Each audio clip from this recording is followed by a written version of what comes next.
Good morning, everyone. It's Joker, and today we are back with another slime video. And today we're going to be taking a look at the new free-to-play Nine Head, Kamara, whatever you want to call her, the free-to-play character for the Festive Memories 2025 meta. And this is another interesting character that's free-to-play because she is also, like the Tails collab Alphen before her, a DPS unit first and foremost. So whereas Alphen had a 600% single target fire magic attack, Nine Head has a 600% single target earth magic attack. But it's actually a little better because she nerfs her own defense by 30% instead of Alphen cutting his HP down by 20%. So it's a lot better of a negative effect to be a free-to-play DPS. But her first skill, 50 points, gives her a 40% attack buff and a 40% pierce power buff. However, for every Festive Memories character you have on the team, you get an additional 30%. And because Ninehead is on Festive Memories, she automatically counts as that. So what it actually is a 70% attack and pierce power buff, and you only need one more Festive Memories character to get that to the max of 100% for both buffs. So only two Festive Memories characters to get it. You don't need to have a second one on there. Honestly, like 70% attack and pierce power, it is enough for most things that you're going to use for this character. So you don't feel like you're locked into using two Festive Memories characters. The other skill is a Festive Memories 3 orb convert into greens. It doesn't have to be her own orbs. It could just be any 3 Festive Memories orbs. It's okay. Festive Memories does not get a lot of units though, so probably won't be using it all that much after this month is over. And then gives greens 20% protection gauge increase, which is good. So, okay. A single target free-to-play DPS. Let's go and test her out. Alright, starting off, we're going to go into Inferno 1 with the Festive Memories meta. So we've got Diablo, we've got Frey, and Nine Head. So there's our two Festive Memories characters to get the full buff.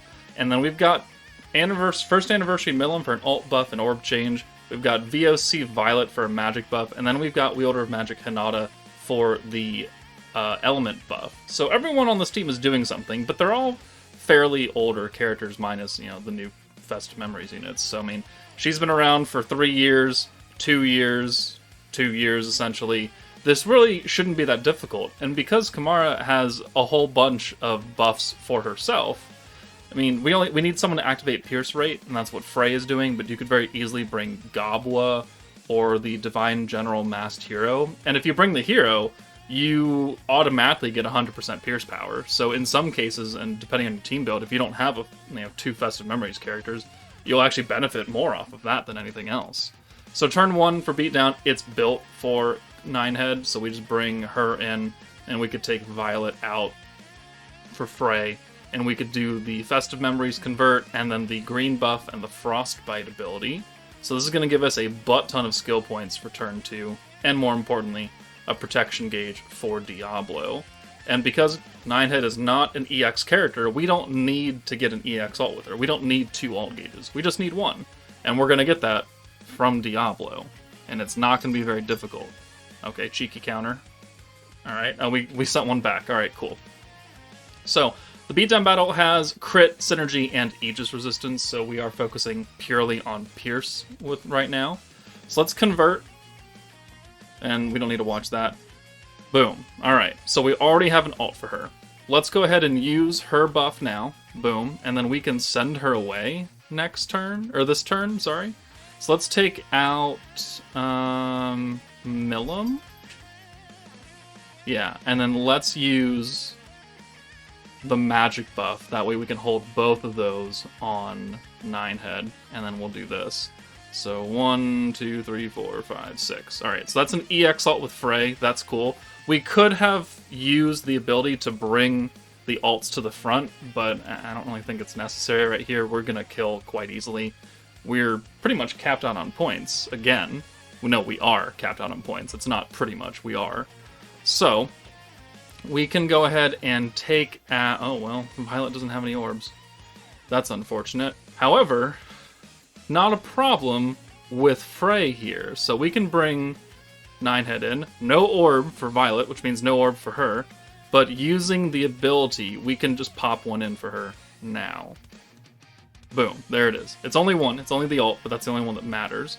So then let's bring the element buff with Hinata out, and then we can bring Milim in for the ult buff. And then we're going to be fully buffed up, and we still have a butt ton of points. So let's go ahead and reuse the Frostbite ability, and then we could do Diablo again. I mean, the ult resistance and Dread is still there, but we can get a full hand of greens.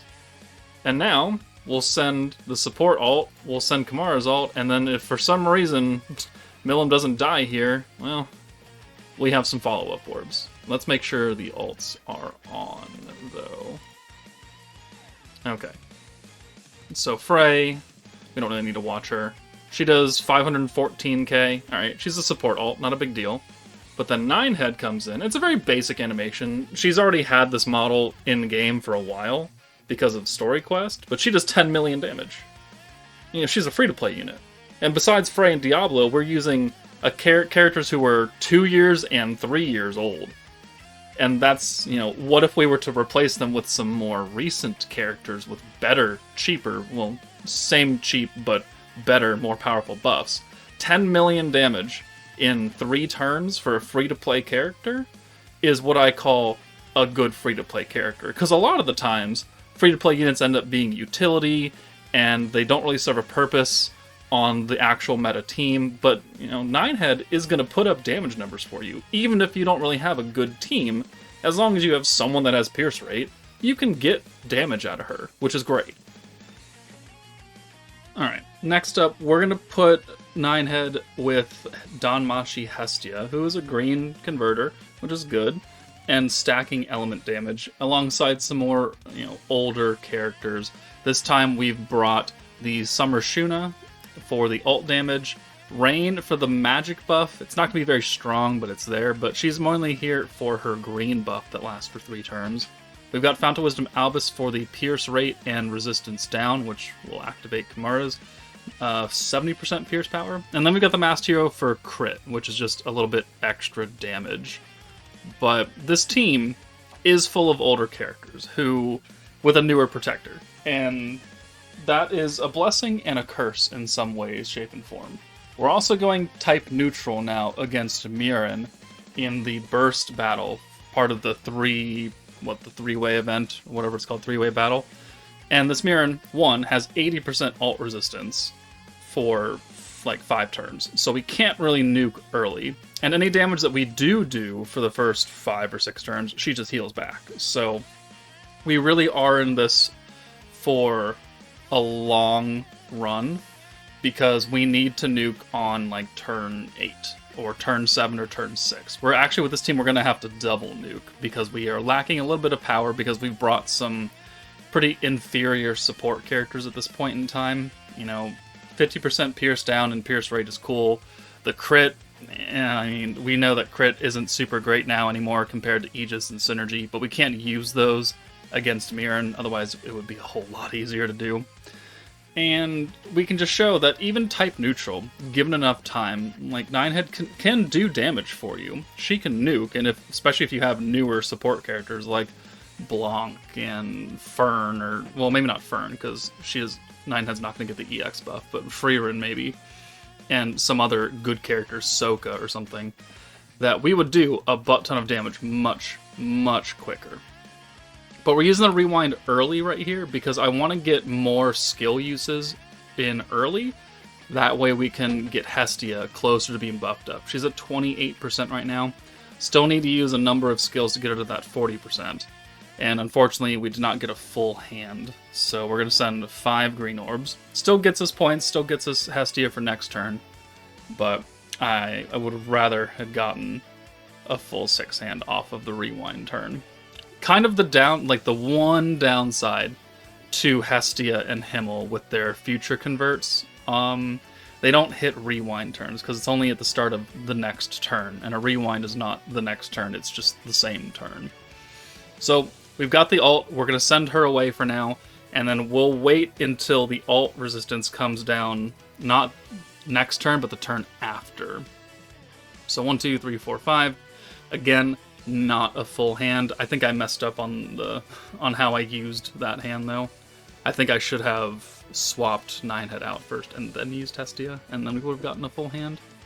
Oh well. Here, now we finally get a hand.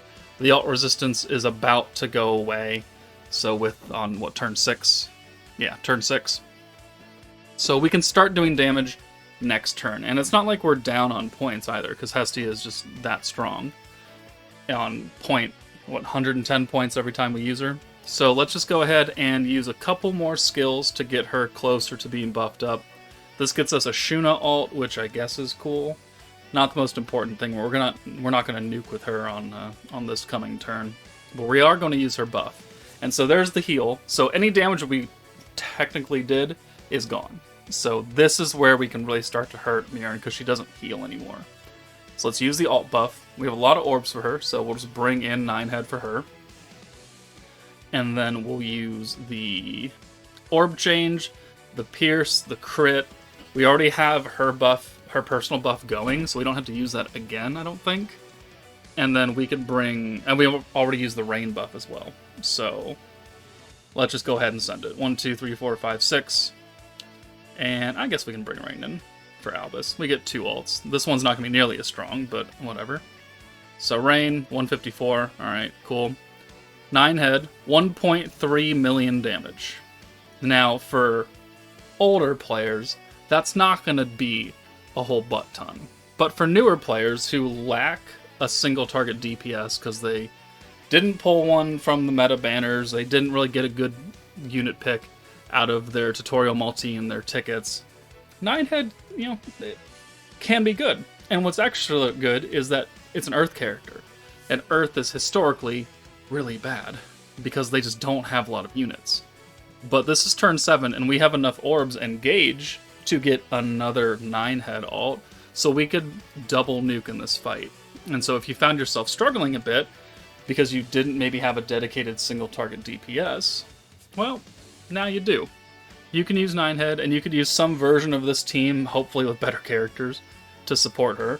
But let's go ahead and buff and magic buff, only 20%, so it's really not that strong. If you were to bring like Vicious of Colia's Violet or something, we'd be looking a little bit better. But let's do the Pierce. And then let's bring Shuna in. We'll use Hestia, give us the 110, and that will allow us to use the alt buff. And then we can go ahead and get the kill. And we have a full hand just in case. So 1, 2, 3, 4, 5, 6. Now Nine Head does 1.8 million damage. So there we go. There is us nuking type neutral with another low setting of support characters, and it works.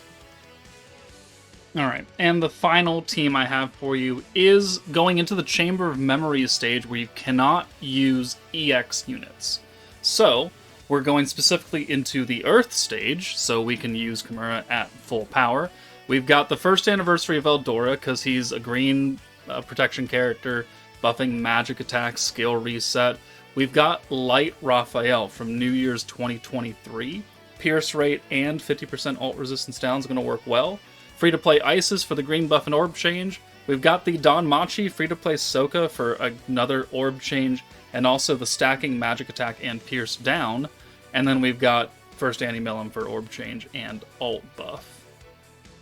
Okay, so starting off, the hand is a set 4 green and 2 oranges. Thankfully, I have Millam's skill fuse, so she can convert 2 oranges. But if you don't have her skill fuse, instead of bringing Soka, you could bring someone else that can change 2 oranges. Free to play Aaron or something, or just someone in general. Since Kimura only changes Festive Memories orbs, what you could do is you could bring another Festive Memories unit, and then you could convert turn 1 with her. But, yeah, up to you on how you want to do that. But this hand is good, because we only have 2 Kimura orbs and then a blue, which we can change with Isis. And Veldora, we can reset skills. So, blue orb change, the green buff, boom, boom. And then we could swap Isis out for Soka, and we can do 1 stack of the magic attack and the pierce down. And the pierce down affects both Gobta and Hakuro, which is great. And the stacking magic does work alongside the temporary magic buff that Veldora is putting on. And he also builds up, kind of like what Hestia does, but not nearly to the same extent, because he caps out at 70%, whereas Hestia caps out at 40% per turn, but she stacks it. Veldora is a one-turn magic buff, and it does not stack. It's not like 70 plus 70 plus 70. It'd be kind of cool if it did. Maybe if they ever fucking got skill fusions or something, they could upgrade him, but yeah, it's a bit out of realm of possibility. But let's go ahead and do one more stack of Soka, and then we'll do the attack and pierce power, and that leaves us with just enough points to bring in Raphael, and we could use the pierce and alt resistance down, and that will affect both of, just one of them. And now we can go ahead and alt and kill Hakuro before he accidentally, or not accidentally, but before he takes one of our characters out, because he does hit pretty hard. We're going to use the Heartscape with Benimaru, so we could use an orb change with Milim. That way we can get some kind of orbs here. So 1, 2, 3, 4, 5, and 438k. Is it a lot of damage? No. Is it enough to kill? Yes. And that's the most important thing. I don't need to do 10 million damage right here. I just need to do enough to save my sorry ass. So, we got 80 points again, and we can do the Kimura orb change. That leaves the 2 oranges. We could then bring in Isis for, well, we can go ahead and use Veldora to reset, and then we could use Milim's Convert, because we do have an incoming green orb, and it's actually a 9-head orb. So that'll give us an alt for next turn. So let's bring Isis in, pull that other green, and that's all the points we have. So 1, 2, 3, 4, 5, 6. And we're doing, okay damage. Not great damage right here, but they only have 300k HP or something like that, maybe even less than that. And now we're guaranteed a win. We have 155 points. We could do the same exact combo as we did last time, the Pierce and the alt resistance down. So 1, 2... Don't have enough points to use the Milim alt buff, but I mean, if we did, we would do probably about 1 million or something like that. So, boom. And let's go ahead and get the win, and then we'll call that a showcase. So, overall, I'm fairly happy with this Kimura 9-head character, being an Earth character, which Earth needed it badly, and being a free-to-play DPS, which everyone can use. So, no one can really say at this point that they don't have an Earth nuker, because technically you do. Granted, it's not an EX character, but it's better than nothing. So let me know what you guys think of this free-to-play character. Are you impressed? Are you happy? Are you pleased? Or are you still kind of underwhelmed? Let me know in the comments. But that's it from me. Take it easy, and I'll see you all later.